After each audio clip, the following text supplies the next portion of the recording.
हारे नहीं है चुनाव, ये तो हराया गया है। और मैं जैसे कि पहले भी कह रहा था कि आज तुम्हारी जीत से ज़्यादा हमारी हार के चर्चे हैं। तो भाजपा और कांग्रेस हो, ये दोनों दल ऐसे हैं जिन्होंने दलदल बना दिया है। हमें टिकट देने की बारी आई तो ये किसी अपने उस व्यक्ति को टिकट दे रहे जो पैसे इनको दे रहा है, या पैसों में टिकटें बेची गई।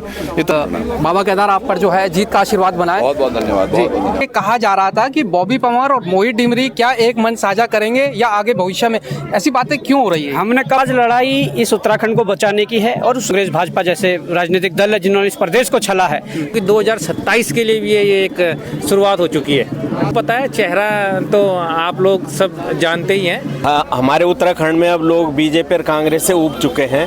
सबने देख लिया, इन्होंने बारी बारी राज करा, राज्य को लूटा। 2027 में इस सरकार का तख्ता पलट करने के लिए आप लोगों का साथ से, आप लोगों की ताकत से इस सरकार को सत्ता से कार फेंकने का काम करेंगे। यही आह्वान करना चाहता हूँ मूल निवास भू कानून संघर्ष समिति की ओर से 9 फरवरी को गोमानीवाला अमित ग्राम में स्वाभिमान संघ एक मंत्री यहाँ पर, मैं तो सूरी भाई जीत के जो आए हैं, एक बड़ा तमाचा है मंत्री के मुंह पर।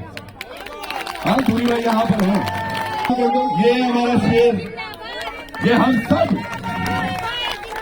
क्या बात है। नमस्कार, आप देख रहे हैं नवक्रांति न्यूज और मैं हूं आपके साथ नवीन नौटियाल। और मेरे साथ इस समय है युवाओं की धड़कन बनते जा रहे हैं। लगातार जो है जो फेस वैल्यू है उसकी जो कीमत है, यूं कहें जो चेहरा है लोगों के जहन में लगातार बढ़ता जा रहा है। मैं बात कर रहा हूं त्रिभुवन भाई की। वो चौहान जी, केदारनाथ में भी हम आपके साथ रहे, उस समय जो एक सुरूर बना था, आज देखते देखते पूरी उत्तराखंड की राजनीति में एक चेहरा जो है कहीं ना कहीं त्रिभुवन चौहान भी एक नाम रखता है, स्थान रखता है। आज आप ऋषिकेश में आए, मास्टर जी का चुनाव, हालांकि वो हार गए, उस समय भी आप आए थे। सेवा सौली लोगों का आभार व्यक्त किया है मास्टर जी ने। पहले तो इस कार्यक्रम के बारे में क्या कहेंगे, क्योंकि कहीं ना कहीं हमारी संस्कृति को एक संजोने का काम है और युवाओं के लिए खास तौर एक मैसेज होगा। धन्यवाद आपका भी, आप हर जगह वहाँ रहते हैं जहाँ उत्तराखंड की बात होती है। और धन्यवाद देना चाहूँगा कि आप जो पत्रकारिता करते हैं, मुझे पता है ये कितना मुश्किल होता है, खासकर फिनेंशियल स्टेटस को लेकर हो या फिर अपनी जान जोखिम में लेकर किसी भी मुद्दे को उठाना, पर आप सब लोग कर रहे हो तो आप लोग भी एक हिम्मत हो हमें। दूसरी बात, यहाँ शवा सोली प्रोग्राम वाकई बहुत खूबसूरत है। देखिए, गौरे चार हमारा हम बैठी रह भात दाल खाना है ना, सरोदा यहाँ, तो ये तमाम चीज़ें हैं, ये हमारे संस्कृति से जोड़ती हैं। साथ के साथ एक अच्छा मैसेज भी जाता है कि हम सब एक हैं और यहाँ से बस एक होकर आगे बढ़ना है, और वो एक अच्छा मैसेज है। मुझे लग रहा है, मैं बहुत बहुत धन्यवाद देना चाहूँगा ऋषिकेश की सम्रांत जनता का, जिन्होंने एक मुक्त होकर वोट किया और बहुत अच्छे वोट किए हैं। ये तो हारे नहीं है चुनाव, ये तो हराया गया है। और मैं जैसे कि पहले भी कह रहा था कि आज तुम्हारी जीत से ज़्यादा हमारी हार के चर्चे हैं। तो असल क्या है, ये भाजपा और कांग्रेस हो, ये दोनों दल ऐसे हैं जिन्होंने दलदल बना दिया है। हमारे तमाम लोग इन पे भरोसा करते रहे, इनके डंडे झंडे बोगते रहे। टिकट देने की बारी आई तो ये किसी अपने उस व्यक्ति को टिकट दे रहे जो पैसे इनको दे रहा है, या पैसों में टिकटें बेची गई। ये तमाम चीज़ें लोगों ने देखी और अब समझ में आया लोगों को, यार जब इससे अच्छी काबिलियत वाला हमारा युवा साथी है जो भले ही निर्दलीय है पर उसमें काबिलियत ज़्यादा है, तो क्यों ना निर्दलीय की तरफ जाया जाए। मैं जनता के बीच में जा रहा हूँ, अभिवादन और अब पूरा समय जनता के बीच में स्थानीय मुद्दों को लेकर, जो यकीनन अभी जितने भी फ़ोन कॉल्स आ रहे हैं वो वही हैं कि विधायक जी ये करना है, विधायक जी वो करना है। खैर, वो बात केवल वो विधायक शब्द की नहीं है, वो एक जिम्मेदारी के साथ लोग फ़ोन कर रहे हैं कि आप हमारा ये मुद्दा उठाएं। तो उसी पे लगातार संघर्ष रहते हैं, हर जगह गांव-गांव जाकर उनकी सड़कों के उन अलग अलग मुद्दों को हम कर रहे हैं, धीरे धीरे करते रहेंगे। मुझे लगता है 27 के लिए तैयारी नहीं है, वो जनसेवा करनी थी, पहले भी कर रहे थे पत्रकार के रूप में, अब भी कर रहे हैं, आगे भी करते रहेंगे। वैसा है। चलिए, बहुत बहुत शुभकामनाएं और बाबा केदार आप पर जो है जीत का आशीर्वाद बनाए। बहुत बहुत धन्यवाद जी। तो ये थे हमारे साथ त्रिभुवन चौहान, जिन्होंने अपनी बात रखी और जो ऋषिकेश नगर निगम चुनाव हुए थे उस पर भी उन्होंने अपनी प्रतिक्रिया दी। साथ ही समय हमारे साथ बॉबी पंवार है और जान लेते हैं आज सेवा सौली कार्यक्रम में ऋषिकेश में आए। पहले तो नगर निगम चुनाव हुए थे ऋषिकेश की मैं खासतौर बात करूंगा, उस पर कोई प्रतिक्रिया? देखिए, वो तो चुनाव हरवाया गया था। हम लोग चुनावी तौर पे हारे हैं, ना तो हम राजनीतिक तौर पे हारे हैं और ना हमारी कोई और हार हुई है। पर निश्चित तौर पर जिस प्रकार से आज का जो कार्यक्रम है वो बेहद सुंदर कार्यक्रम है और जिस प्रकार से मास्टर जी ने इस अंदाज में अपने समर्थकों को धन्यवाद या आभार प्रकट करना उचित समझा, तो वो बहुत ही एक सुंदर है, जिससे कि यहाँ के हमारे समाज के लोगों को अपने संस्कृति से जुड़ने का अवसर प्राप्त हुआ और अपने संस्कृति को पहचानने का अवसर प्राप्त हुआ। और मैं चाहता हूँ कि जिस प्रकार से आज इस मंच से कई लोगों ने अपने मुखार बिंदु से घोषणाएं की है कि आगे की जो लड़ाई होगी वो सभी लोग मिलकर लड़ेंगे। तो निश्चित तौर पर इस प्रदेश के लिए वो एक शुभ संकेत है और यहाँ के जो मुद्दे हैं उन मुद्दों पर गंभीरता से और पूरे तरीके अच्छी तरीके से यहाँ पर लड़ाई लड़ी जाएगी। निश्चित तौर पर ये सब आज सभी ने इस पर हामी भरी है। अच्छा बॉबी भाई, आपने बात की कि सभी बार बार मंच से ये कहा जा रहा था कि बॉबी पंवार और मोहित डिमरी क्या एक मंच साझा करेंगे या आगे भविष्य में, ऐसी बातें क्यों हो रही है? हमने कब साझा नहीं किया? हमारी जब बेरोजगारी की लड़ाई थी ये सब लोग साथ थे, जब मूल निवास भूखानों की लड़ाई थी तो हम सब साथ थे। बस आज लड़ाई इस उत्तराखंड को बचाने की है और उस लड़ाई में मुझे लगता है कि समाज में अलग अलग मोर्चों पर जो भी व्यक्ति लड़ रहा है वो सब एकजुट होने के लिए तैयार है और निश्चित तौर पर ये इस प्रदेश के लिए शुभ संकेत है और यहीं से कोई ना कोई एक रास्ता इस प्रदेश को बचाने की जो लड़ाई है उसके लिए निकलेगा। अच्छा, ये निकाय चुनाव की बात कर ले उत्तराखंड की, क्या 2027 में कई लोग सोशल मीडिया पे ये कयास लगा रहे हैं, लिख रहे हैं कि 2027 में जो निर्दलीय प्रत्याशी होंगे वो पार्टियों की अपेक्षा ज़्यादा जीत कराएंगे?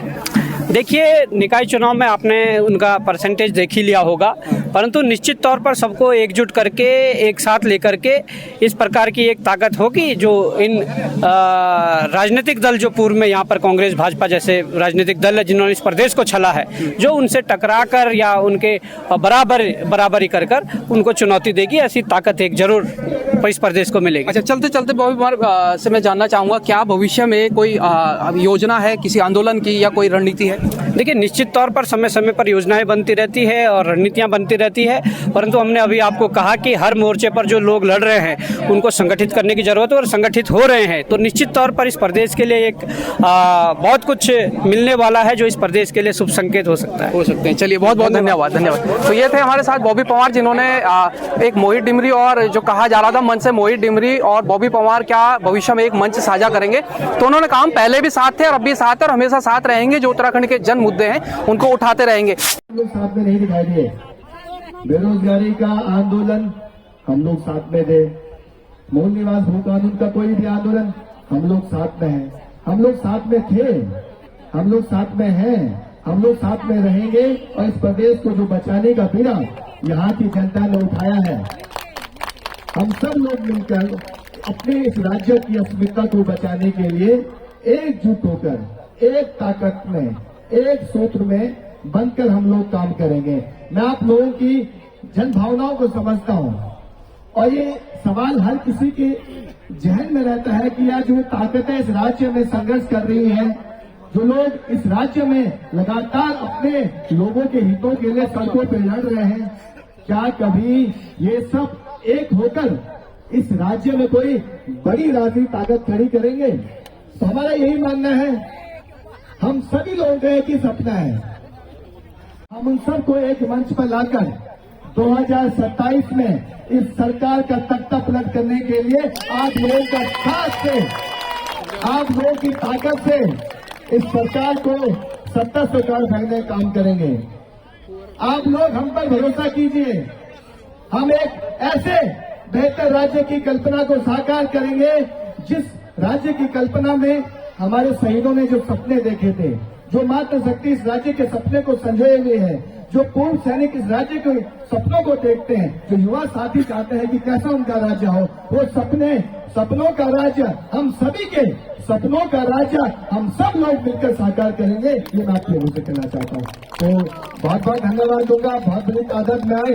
दोबारा एक बार फिर आपसे यही आह्वान करना चाहता हूँ, मूल निवास भू कानून संघर्ष समिति की ओर से 9 फरवरी को गोमानीवाला अमित ग्राम में स्वाभिमान संघ। आज सेवा सौली कार्यक्रम आपने किया है, क्या इसे माना जाए कि लोगों को एकजुट रखने के लिए कार्यक्रम किया गया है? देखिए, ये तो नौटियाल जी बात की बात है। पहले तो जो सेवी सौली कार्यक्रम था, ये एक हमारे प्रत्येक जो जिन लोगों ने हमें प्यार दिया चुनाव के दौरान और जन समर्थन दिया, उन सब के लिए एक आभार कार्यक्रम था जो हमने सेवा सौली कार्यक्रम के तहत आज किया और ये कार्यक्रम आगे भी चलते रहेंगे। इससे आज एक आगाज भी मैं आपको बताता हूँ कि 2027 के लिए भी ये एक शुरुआत हो चुकी है। अच्छा जी, 27 के लिए शुरुआत हो गई है। क्या चेहरा भी आपने सेलेक्ट कर लिया?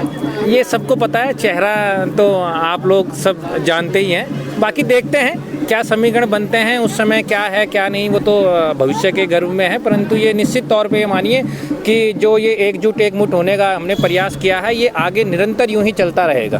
निरंतर चलता रहेगा। हार जीत पर कोई अपनी प्रतिक्रिया देना चाहिए? नहीं, अब आपके चैनल के माध्यम से पहले भी हमने कहा था कि हम तो हारे नहीं हैं, हराया गया है शासन प्रशासन द्वारा, हम हारे हैं, परंतु कोई बात नहीं, ये सब ऊपर वाला भी देख रहा है, कोई ना कोई सत्य की जीत होती है और ये इस बार नहीं तो 2027 में जीत हो जाएगी। चल कहना चाह रहे हैं आ जाइए जल्दी से, क्योंकि बैटरी खत्म होने वाली है। इसी चुनाव के बारे में बोलना चाहता हूं कि जो ऋषिकेश में एक नई उमंग दिखी है। हाँ, हमारे उत्तराखंड में अब लोग बीजेपी और कांग्रेस से ऊब चुके हैं। सबने देख लिया, इन्होंने बारी बारी राज करा, राज्य को लूटा, इनको राज्य की कोई चिंता नहीं है, इनको अपने घर बढ़ने से मतलब है। और हम तीसरा पक्ष जो हमारे पास युवाओं के रूप में आ रहा है उसको देखना चाहते हैं कि ये युवा क्रांति है, ये युवा लोग आगे कुछ करेंगे। इनकी सोच खासकर पूरे उत्तराखंड में निकाय चुनाव, क्या इससे 2027 के चुनाव में कोई फर्क पड़ने वाला है? बिल्कुल बहुत अच्छा फर्क पड़ेगा। इससे इन दोनों पार्टियों को बाहर किया जाएगा। कांग्रेस और बीजेपी से लोगों का मुंह अब उठ चुका है और लोग अब इनके बहकावे में नहीं आने चाहते, क्योंकि जागरूक हो चुकी है जनता। अब तीसरा पक्ष चाहती है। अच्छा, हाँ, तीसरा पक्ष चाहती है। और ये जो युवा हैं इनका हमने जोश देखा, हम भी इसलिए जुड़े इनसे। हम चाहते हैं युवा शक्ति। आपको लग रहा है कि बदलाव होगा? बदलाव पक्का होगा। 27 में तो बहुत जरूरी बदलाव होगा और बहुत अच्छे रूप में दिखेगा। इस चुनाव में भी आपने देखा कुछ धांधलीबाजी के सिवाय इन्होंने कुछ नहीं करा और धांधलीबाजी से जीते हैं। जहाँ भी जीते हैं सत्ता में जो है वो धांधली से जीते हैं, लेकिन निर्दलीय ज्यादा उभर कर आए। निर्दलीय का मतलब तीसरा पक्ष समझ लीजिए आप। चलिए, धन्यवाद। धन्यवाद। फिलहाल बने रहे नवक्रांति न्यूज के साथ।